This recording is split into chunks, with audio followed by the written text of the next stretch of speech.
Dedicatoria. La idea misma de estos textos solo pudo ocurrírseme gracias a que Natacha Michel, a contrapelo de los anatemas pronunciados sobre las revoluciones y los militantes, y despreciando la anulación de todo ello por los demócratas de la actualidad, sentenció un día: el siglo XX ha sucedido. La matriz de estas 13 clases proviene de un seminario dictado en el College International de Filosofía durante los ciclos lectivos universitarios de 1998 a 1999, 1999 a 2000 y 2000 a 2001. Agradezco por lo tanto a la institución y sobre todo a su presidente de esos años, Jean-Claude Milner, por haberme dado refugio para la exposición pública de estas consideraciones. Agradezco a los oyentes del seminario, cuyo apoyo colectivo permitió dar sentido a la iniciativa. Y agradezco, para terminar, a Isabelle Bodós, cuyas excelentes notas tomadas al calor de las improvisaciones, así como su dactilografía, sirvieron de materia prima para este pequeño libro. 1. Cuestiones de método. 21 de octubre de 1998. ¿Qué es un siglo? Evoco el prefacio que Jean Genet escribió para su obra Les Negres. 1. En él, Genet plantea irónicamente la siguiente pregunta: ¿qué es un negro? Para agregar, y ante todo, ¿de qué color es? Yo también tengo ganas de preguntar, ¿cuántos años son un siglo? En este caso se impone la pregunta de Bossuet emoticono cara triste 2, que son 100 años, que son 1000 años, cuando un solo instante los borra.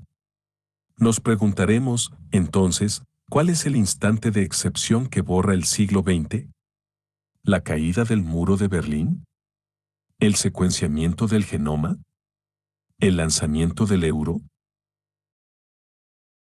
Aun cuando nos supusiéramos capaces de construir el siglo, de constituirlo como objeto para el pensamiento, ¿se trataría de un objeto filosófico, expuesto a esa voluntad singular que es la voluntad especulativa? ¿El siglo no es ante todo una unidad histórica? Dejémonos tentar por esa amante del momento, la historia. La historia, ese presunto soporte macizo de toda política.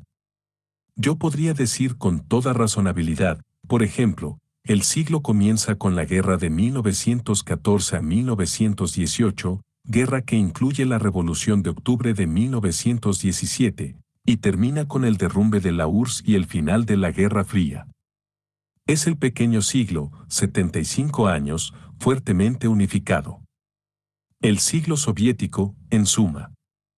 Lo construimos por medio de parámetros históricos y políticos completamente reconocibles y clásicos: la guerra y la revolución. Guerra y revolución reciben aquí el calificativo de mundiales. El siglo se articula en torno de dos guerras mundiales, por un lado, y del origen, el despliegue y el hundimiento de la llamada empresa comunista como empresa planetaria, por el otro. Otros, en verdad, igualmente obsesionados por la historia o por lo que denominan la memoria, cuentan el siglo de manera muy distinta. Y puedo seguirlo sin dificultad. Esta vez, el siglo es el lugar de acontecimientos tan apocalípticos, tan espantosos, que la única categoría apropiada para decretar su unidad es el crimen. Crímenes del comunismo estalinista y crímenes nazis. En el corazón del siglo, entonces, está el crimen que da la medida de todos los crímenes: el exterminio de los judíos de Europa. El siglo es un siglo maldito. Para pensarlo, los principales parámetros son los campos de exterminio, las cámaras de gas, las masacres, la tortura, el crimen estatal organizado. El número interviene como calificación intrínseca, porque la categoría de crimen, por estar ligada al Estado, designa la masacre masiva. El balance del siglo plantea de inmediato la cuestión del recuento de los muertos. 3. ¿Por qué esa voluntad contable? Ocurre que el juicio ético solo encuentra aquí su real en el exceso aplastante del crimen, la cuenta de las víctimas por millones. El recuento es el punto en que la dimensión industrial de la muerte se cruza con la necesidad del juicio. Es lo real que suponemos en el imperativo moral. La conjunción de ese real y el crimen de Estado lleva un nombre, este siglo es el siglo totalitario.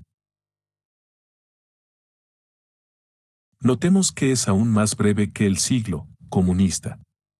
Comienza en 1917 con Lenin, algunos lo harían comenzar de buena gana en 1793, con Robespierre, pero en ese caso sería demasiado extenso, 4. Alcanza su cenit en 1937 por el lado de Stalin y en 1942 a 1945 por el lado de Hitler, y culmina en sus aspectos esenciales en 1976, con la muerte de Mao Zedong. Dura, por ende, unos 60 años. Eso, si ignoramos a algunos supervivientes exóticos, como Fidel Castro, o ciertos resurgimientos diabólicos y descentrados, como el islamismo fanático. Sin embargo, para quien pase con frialdad por encima de ese pequeño siglo en su furor mortífero, o para quien lo transforme en memoria o conmemoración contrita, sigue siendo posible pensar históricamente nuestra época a partir de su resultado. En definitiva, el siglo XX será el siglo del triunfo del capitalismo y el mercado mundial. Por fin, al enterrar las patologías de la voluntad desatada, la correlación bienaventurada del mercado sin restricciones y de la democracia sin orillas habría instaurado el sentido del siglo como pacificación o sabiduría de la mediocridad. El siglo expresaría la victoria de la economía, en todos los sentidos del término, el capital, como economía de las pasiones irrazonables del pensamiento.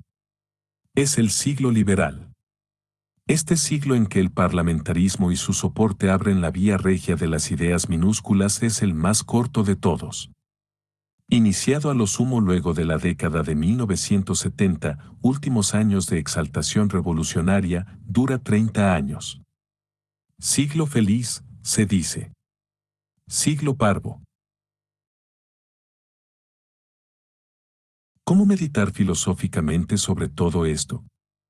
¿Qué decir, según el concepto, acerca del entrecruzamiento del siglo totalitario, el siglo soviético y el siglo liberal? La elección de un tipo de unidad objetiva o histórica, la epopeya comunista, el mal radical, la democracia triunfante, no puede sernos de utilidad inmediata. Pues para nosotros, filósofos, la cuestión no es qué pasó en el siglo, sino que se pensó. ¿Qué pensaron los hombres de este siglo que no fuera el mero desarrollo de un pensamiento anterior? ¿Cuáles son los pensamientos no transmitidos? ¿Qué se pensó que antes fuera impensado y hasta impensable?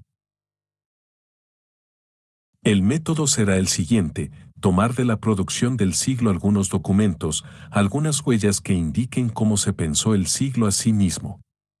Y más precisamente, cómo pensó su pensamiento, cómo identificó la singularidad pensante de su relación con la historicidad de su pensamiento. Para ilustrar este aspecto metodológico, permítanme plantear la pregunta hoy provocadora y hasta prohibida, que es esta: ¿cuál era el pensamiento de los nazis? ¿Qué pensaban? Hay una manera de volver siempre de manera generalizada a lo que hicieron: se propusieron exterminar a los judíos de Europa en las cámaras de gas, que impide absolutamente todo acceso a aquello que, al hacerlo, pensaban o creían pensar.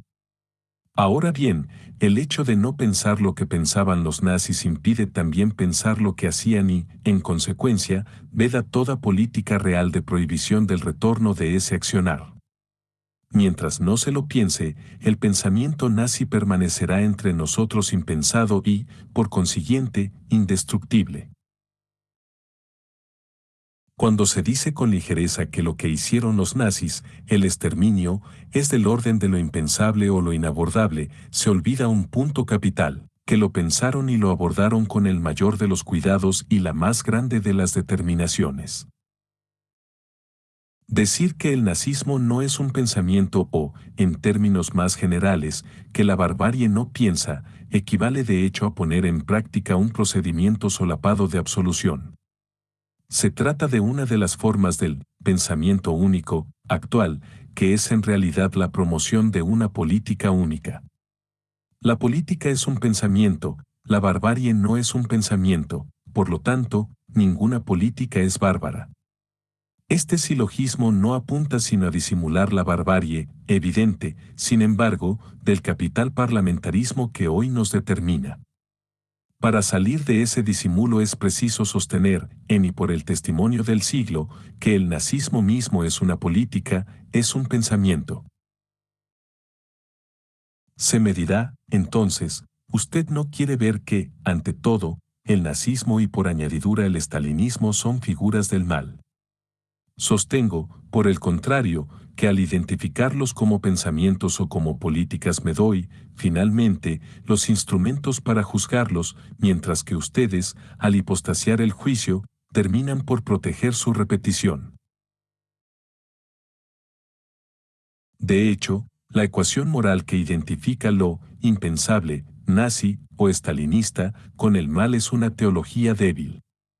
Pues somos herederos de una larga historia, la de la identificación teológica del mal con el no ser. En efecto, si el mal es, si hay una positividad ontológica del mal, debe deducirse que Dios es su creador y por lo tanto su responsable. Para absolver a Dios hay que negar todo ser al mal. Quienes afirman que el nazismo no es un pensamiento o no es una política, contrariamente a su democracia, que ellos exaltan, no quieren más que declarar la inocencia del pensamiento o de la política. Es decir, camuflar el parentesco secreto y profundo entre lo real político del nazismo y lo que en la pretensión de esta gente es la inocencia democrática. Una de las verdades del siglo es que las democracias aliadas en guerra contra Hitler casi no se preocupaban por el exterminio. Estratégicamente, estaban en guerra contra el expansionismo alemán y en modo alguno contra el régimen nazi. Tácticamente, ritmo de las ofensivas, lugares de los bombardeos, operaciones comando, etc., ninguna de sus decisiones tenía el objetivo de impedir y ni siquiera limitar el exterminio. Y ello a pesar de que desde los primeros momentos estuvieron perfectamente al tanto de su existencia. 5. Y aún hoy, nuestras democracias, muy humanitarias cuando se trata de bombardear Serbia o Irak, apenas se inquietan por el exterminio de millones de africanos a causa de una enfermedad, el SIDA, que saben controlar y controlan en Europa o Estados Unidos, pero contra la cual, por razones de economía y propiedad intelectual, razones de derecho comercial y de prioridad de los financiamientos, razones imperiales, razones completamente pensables y pensadas, no se darán medicamentos a los moribundos africanos. Solo a los blancos demócratas. En ambos casos, el verdadero problema del siglo es el acoplamiento entre las democracias y lo que éstas designan. A posteriori como su otro, la barbarie de la cual son inocentes. Y lo que debe deshacerse es este procedimiento discursivo de absolución. Solo así podrán construirse algunas verdades acerca de este aspecto. La lógica de esas verdades supone determinar su sujeto, esto es, la operación efectiva que se pone en juego en la negación de tal o cual fragmento de lo real. Y eso es lo que intentaremos hacer en relación con el siglo. Mi idea es que nos mantengamos lo más cerca posible de las subjetividades del siglo. No de una subjetividad cualquiera, sino de la que se relaciona precisamente con el siglo mismo. La meta es tratar de ver si el sintagma, siglo XX, más allá de la simple numeración empírica, tiene pertinencia para el pensamiento. Utilizamos un método en interioridad máxima. La cuestión no pasa por juzgar el siglo como un dato objetivo, sino por preguntarse cómo ha sido subjetivado, captarlo a partir de su convocatoria inmanente como categoría del siglo mismo. Nuestros documentos privilegiados serán los textos, o cuadros, o secuencias, que apelan al sentido del siglo para sus propios actores. O que hacen del término, siglo, cuando éste está en curso e incluso apenas iniciado, una de sus palabras clave. De ese modo, quizá lograremos reemplazar los juicios por la resolución de algunos problemas. La inflación moral contemporánea hace que el siglo sea juzgado y condenado por doquier. No tengo la intención de rehabilitarlo, solo quiero pensarlo y, por lo tanto, disponer su ser pensable. Lo que debe suscitar interés no es, en primer lugar, el valor del siglo ante un tribunal de derechos del hombre tan mediocre en el plano intelectual como el Tribunal Penal Internacional instalado por los norteamericanos lo es en el plano jurídico y político. Intentemos, mejor, aislar y abordar algunos enigmas. Para terminar esta clase indico uno de ellos, de enorme alcance. El puntapié inicial del siglo XX es excepcional. Consideremos como su prólogo los dos grandes decenios transcurridos entre 1890 y 1914. En todos los órdenes del pensamiento, esos años representan un periodo de invención extraordinaria, de creatividad polimorfa solo comparable con el Renacimiento florentino o el siglo de Pericles. Es un tiempo prodigioso de suscitación y ruptura. Véanse simplemente algunos puntos de referencia. En 1898 muere Mallarmé, después de haber publicado lo que es el Manifiesto de la Escritura Contemporánea, un coup de desjamais. En 1905 Einstein inventa la relatividad restringida, a no ser que Poincaré se le haya anticipado, y la teoría cuántica de la luz. En 1900 Freud publica la interpretación de los sueños y da así a la revolución psicoanalítica su primera obra maestra sistemática.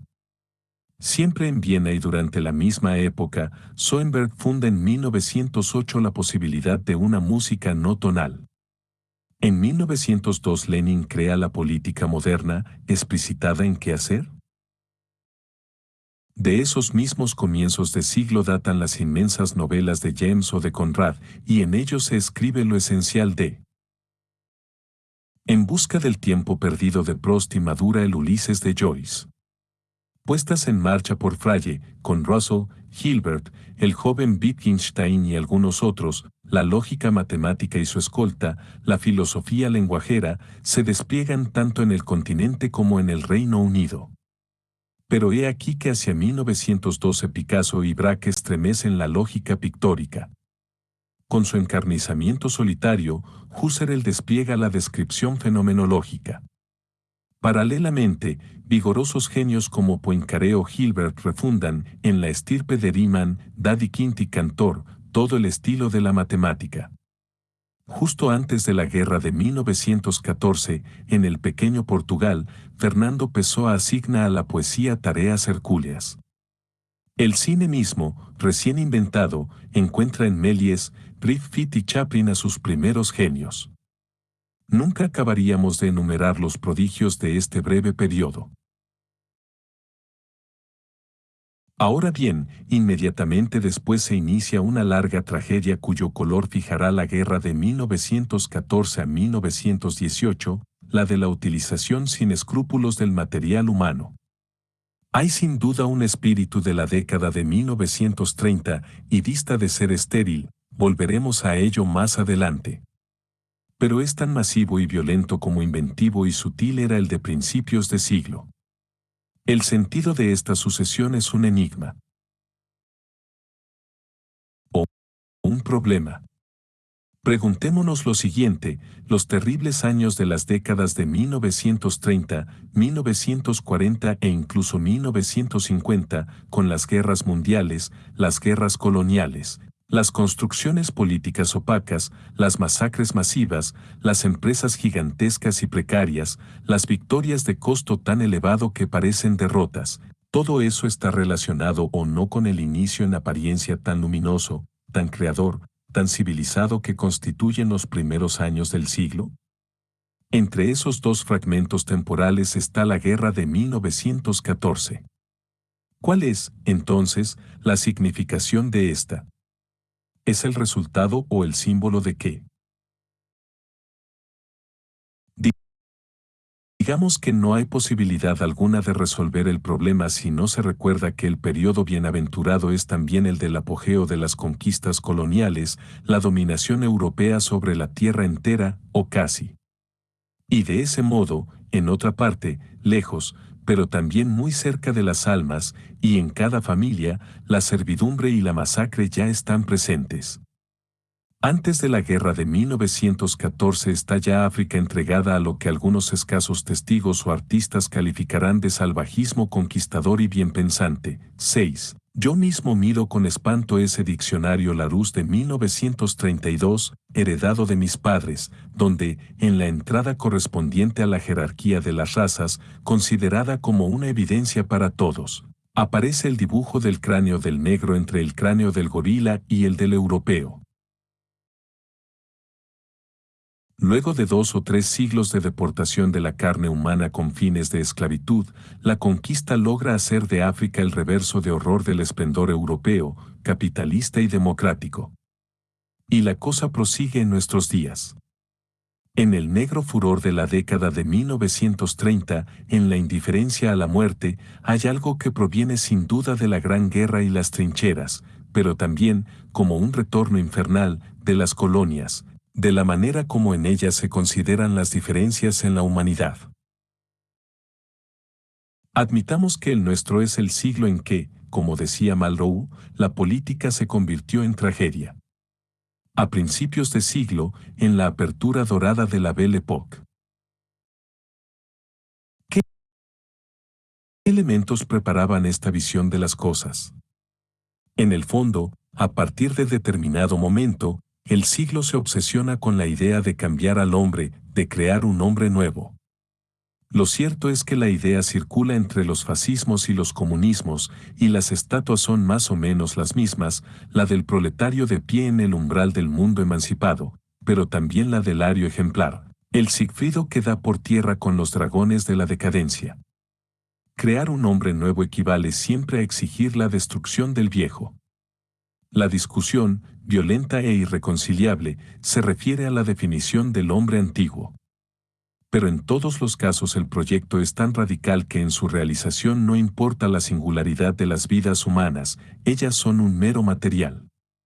Así como, arrancados a su armonía tonal o figurativa, los sonidos y las formas son, para los artistas del arte moderno, materiales cuyo destino debe reformularse. O así como los signos formales, despojados de toda idealización objetiva, proyectan la matemática hacia una consumación susceptible de mecanizarse. En ese sentido, el proyecto del hombre nuevo es un proyecto de ruptura y fundación que exhibe, en el orden de la historia y el Estado, la misma tonalidad subjetiva que las rupturas científicas, artísticas y sexuales de principios de siglo. Es posible sostener entonces que el siglo fue fiel a su prólogo. Ferozmente fiel.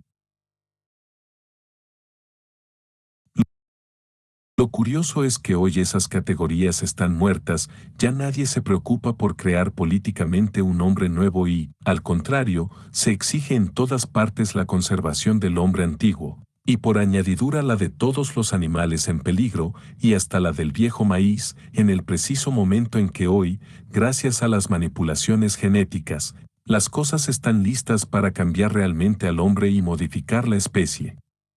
Toda la diferencia radica en que la genética es profundamente apolítica. Me creo autorizado a decir incluso que es estúpida, o al menos que no es un pensamiento, a lo sumo, una técnica. Es coherente, por lo tanto, que la condena del proyecto político prometeico, el hombre nuevo de la sociedad emancipada, coincida con la posibilidad técnica, y en última instancia financiera, de cambiar la especificidad del hombre. Pues ese cambio no corresponde a ningún proyecto. Los diarios nos informan que es posible, que podremos tener 5 extremidades o ser inmortales. Y esto sucederá justamente porque no es un proyecto. Sucederá en el automatismo de las cosas. Vivimos, en suma, la revancha de lo que la apropiación económica de la técnica tiene de más ciego y objetivo, contra lo que la política tiene de más subjetivo y voluntario. Y en cierto sentido, hasta la revancha del problema científico sobre el proyecto político. Pues es así, la ciencia, y esa es su grandeza, tiene problemas, no tiene proyecto. Cambiar al hombre en lo que tiene de más profundo, 7, fue un proyecto revolucionario, sin duda un mal proyecto, y se convirtió en un problema científico o acaso solamente técnico, en todo caso, un problema que tiene soluciones. ¿Sabemos o sabremos hacerlo? Desde luego, podemos preguntar, ¿qué hacer con el hecho de que sabemos hacerlo? Pero para responder a esta pregunta hace falta un proyecto. Un proyecto político, grandioso, épico, violento. Créanme, no serán las benditas comisiones de ética las que responderán a la pregunta, ¿qué hacer con este hecho? La ciencia sabe hacer un hombre nuevo. Y como no hay proyecto, o mientras no lo haya, la única respuesta es bien conocida. El lucro dirá qué hacer. Pero, en fin, hasta el último minuto el siglo habrá sido el siglo del advenimiento de otra humanidad, de un cambio radical de lo que es el hombre. Y en ese sentido se habrá mantenido fiel a las extraordinarias rupturas mentales de sus primeros años. Con la salvedad de que habremos pasado, poco a poco, del orden del proyecto al orden de los automatismos de la ganancia. El proyecto habrá matado mucho. El automatismo también, y seguirá haciéndolo, pero sin que nadie pueda designar un responsable. Convengamos, para dar razón de ello, que el siglo ha sido la ocasión de vastos crímenes. Agreguemos que no ha terminado, los criminales nominales son sucedidos por criminales tan anónimos como lo son las sociedades por acciones. 2. La bestia. 18 de noviembre de 1998. Para nuestro método, que consiste en partir de los caminos y las maneras a través de los cuales el siglo se relaciona consigo mismo,